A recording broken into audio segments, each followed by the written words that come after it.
السلام علیکم۔ یہ بہت اچھا بیان کیا ہے ان صاحب نے، اور یہ کہہ رہے ہیں کہ 90% جو مسلمان ہیں یہ یا تو براہ راست شرک کے اندر ملوث ہیں یا اپنی توحید کے اندر انہوں نے شرک کو ملا دیا ہے۔ تو یہ پرسنٹیج بہت بڑی انہوں نے بتا دی، حالانکہ 99.9 سے بھی زیادہ یہ مسلمان شرک کے اندر مبتلا ہو گئے ہیں۔ اصل میں انہوں نے جو 10% رکھا ہے کہ یہ ابھی ایمان کے اوپر ہے، خالی یہ اہل حدیثوں کو بھی اس میں شامل کر رہے ہیں، سلفیوں کو، حالانکہ وہ بھی شرک کے اندر مبتلا ہو گئے ہیں۔ یہ خود شرک کے اندر مبتلا ہے، اور جس فرقے کے اندر، جس مسلک کے اندر یہ ہیں، اس کے اندر بھی شرک موجود ہے۔ کتنے ہیں توحید کا نام لے کر آئے ہیں لیکن ان کے عقیدے کے اندر خرابی ہے۔ تو یہ اہل حدیثوں کے اندر، سلفیوں کے اندر سب سے بڑی خرابی، عقیدے کی خرابی یہی ہے۔ یہ کہتے ہیں کہ بریلویوں کو، بریلویوں تم تو ہر جگہ نبی علیہ السلام کو پکارتے ہو اور سمجھتے ہو کہ وہ آ جاتے ہیں، سنتے ہیں۔ ہر جگہ نہیں آتے ہیں، صرف قبر کے اوپر آ کے پڑھو صلاۃ و سلام، تو پھر نبی علیہ السلام کی روح واپس آ جاتی ہے، نبی علیہ السلام سنتے ہیں۔ اور دور سے اگر پڑھو تو وہ فرشتے پہنچاتے ہیں۔ یہ دو شرک آج ان سب کے اندر موجود ہیں، سلفیوں کے اندر، اہل حدیثوں کے اندر، حنبلیوں کے اندر، اور باقیوں کے اندر تو ہے ہی ہے۔ بریلویوں اور دیوبندیوں کی کیا بات کی جائے، ان کی کتابیں تو شرک سے بالکل بھری ہیں، اور صوفیوں کی خاص کر عبد القادر جیلانی ہوں، محی الدین چشتی ہوں، علی اجویری ہوں، اور مجدد الفسانی ہو، شاہ ولی اللہ کا پورا خاندان ہو، اعلیٰ حضرت ہوں یا ابو العلا ہوں، کوئی شرک سے نہیں بچا ہے۔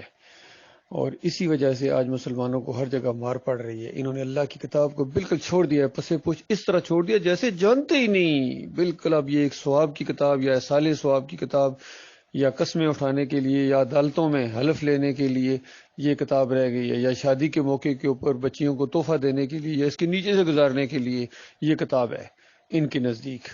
تو یہ بہت بڑا ظلم ہے، بہت بڑی زیادتی ہے، اور مسلمانوں کی ایک عظیم اکثریت یہ بہت بڑے ظالم ہو گئے، بہت بڑے۔ اب مظلوم نہیں ہے، یہ ظالم ہیں، کیونکہ شرک کرنے والا ظالم ہے۔ کوئی ملک ایسا بتائیے جہاں شرک نہ ہو، بالکل توحید ہو، صرف توحید ہو، اللہ کی وحدانیت ہو۔ کوئی ایک ملک نام بتا دیجئے، کوئی ایک جماعت بتا دیجئے جس کے عقیدے کے اندر خرابی ہو، خرابی نہ ہو یعنی، اور وہ اس کا عقیدہ ٹھیک ہو، وہ بتا دیجئے۔ بریلوی، دیوبندی، اہل حدیث، سلفی، پھر یہ جو سیاسی لوگ سے آئے ہیں، یہ جو دینی لبادہ اوڑھ کے، یہ بھیڑیے، بھیڑ کی شکل میں، چاہے جماعت اسلامی ہو، تنظیم اسلامی ہو، حافظ سعید کا یہ گروپ ہو، خادم حسین رضوی ہو، اور ساجد میر ہو، جتنے بھی ہیں ہر جگہ جہاں پھیلے ہوئے ہیں، ان کی عقیدے کے اندر بربادی ہے۔ اور یہ اس طریقے پر نہیں ہے جو طریقہ محمد صلی اللہ علیہ وآلہ وسلم کا طریقہ، صحابہ کرام کا طریقہ۔ ان کو وہ طریقہ پسند ہی نہیں ہے۔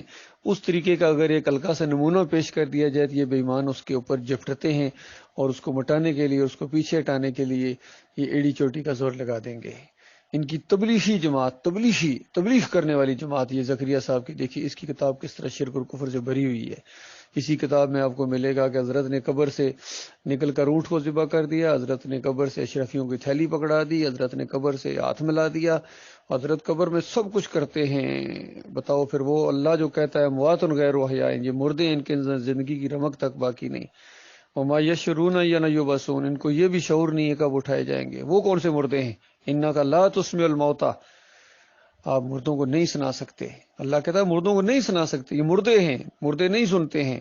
لیکن بریلویوں کے مردے بھی سنتے ہیں، دیوبندیوں کے مردے بھی سنتے ہیں، اہل حدیثوں کے مردے بھی سنتے ہیں، سلفیوں کے مردے سنتے ہیں۔ تو اللہ تعالیٰ اس سننے کے عقیدے کے اوپر شرک کی چوٹ مارتا ہے کہ یہ شرک ہے بے ایمانو، پہلے سننے والا ثابت کرتے ہو پھر مانگتے ہو۔ تو جب یہ سنتے ہی نہیں ہیں تو مانگنا بے فائدہ ہے۔ کسی کو پتہ چل جائے میں یا علی مدد کہتا ہوں، یا رسول مدد کہتا ہوں، نہیں سنتے ہیں، ہماری دعاؤں سے غافل ہیں۔ اور جتنے نیک لوگ ہیں جنتوں میں زندہ ہیں، ان قبروں میں نہیں زندہ ہیں، دنیاوی قبروں میں نہیں زندہ ہیں۔ اور باقی جن کو تم یہ دوسرے کہتے ہو، تمہارے بزرگ تھے بڑے جنہوں نے عرس اور میلے کیے اور پیری مریدی کی، جتنے صوفی گزرے ہیں یا دوسرے جن کا شرک ثابت ہو گیا، یہ تو گئے جہنم کی آگ کا ایندھن بن گئے، اب پیچھے تم بھی جاؤ گے۔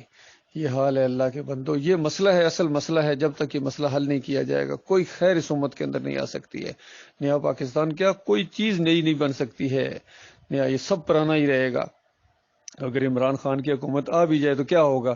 اسی طرح مزار آباد رہیں گے، اسی طرح صوفی دندناتے پھرتے رہیں گے، اسی طرح سجدے تعظیمی ہوں گے، چوکٹوں کو جا کے چوما جائے گا، اور اسی طرح یا علی مدد کے پٹے ان کے دماغوں کے اندر جو بیٹھے ہوئے ہیں وہ بازوؤں پر باندھے جائیں گے، اسی طرح گھوڑے کی پوجا ہوگی، اسی طرح 10 محرم کی سبیل اور حلیم گھوٹا جائے گا، 12ویں کا کیک ایسا کاٹا جائے گا جب پچھلی دفعہ اس نے اعلان کیا تھا اس دفعہ میں بہت ہی اہتمام کے ساتھ یہ شرک کی سالگرہ مناؤں گا۔ تو یہ سارے شرک کے رسیہ ہیں اللہ کی بندو۔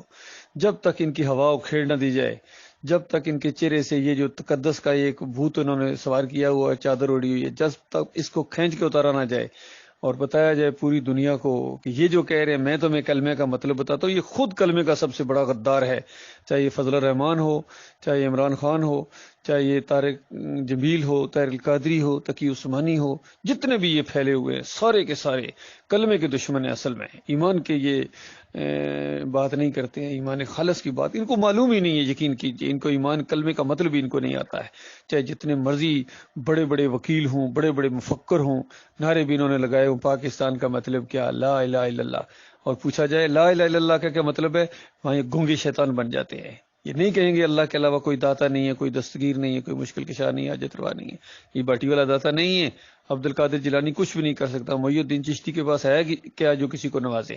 ان کا واسطہ وسیلہ شرک ہے، ان کو پکارنا شرک ہے، ان کا عرس اور میلے کرنا، وہاں چادریں چڑھانا کفر ہے، دین کے ساتھ غداری ہے، اور یہ بڑے بڑے صوفی سب غدار رہے ہیں، ان کے دماغوں کے اندر شرک تھا، یہ شرک پھیلاتے رہے، تصوف پھیلایا انہوں نے، دین اسلام نہیں لے کر آئے ہیں، کفر شرک لے کر آئے ہیں۔ انشاءاللہ جب دین اسلام کا غلبہ ہوگا تو پھر یہ ان کی تعلیم کے اندر یہ اس طرح سوال ہوں گے کہ بر صغیر میں شرک پھیلانے میں صوفیہ کا کردار، ابھی تو کہتے ہیں اسلام پھیلانے میں، کون سا اسلام انہوں نے پھیلایا ہے؟ یہ ڈول ڈمکوں والا، چمٹوں والا، بانسریوں والا اسلام جس نے پوری دنیا کو اپنی لپیٹ میں لے لیا ہے، اور ذلت اور خواری پیچھے ہٹنے کا نام نہیں لے رہی ہے، اللہ کی رحمت کو روک دیا ہے انہوں نے۔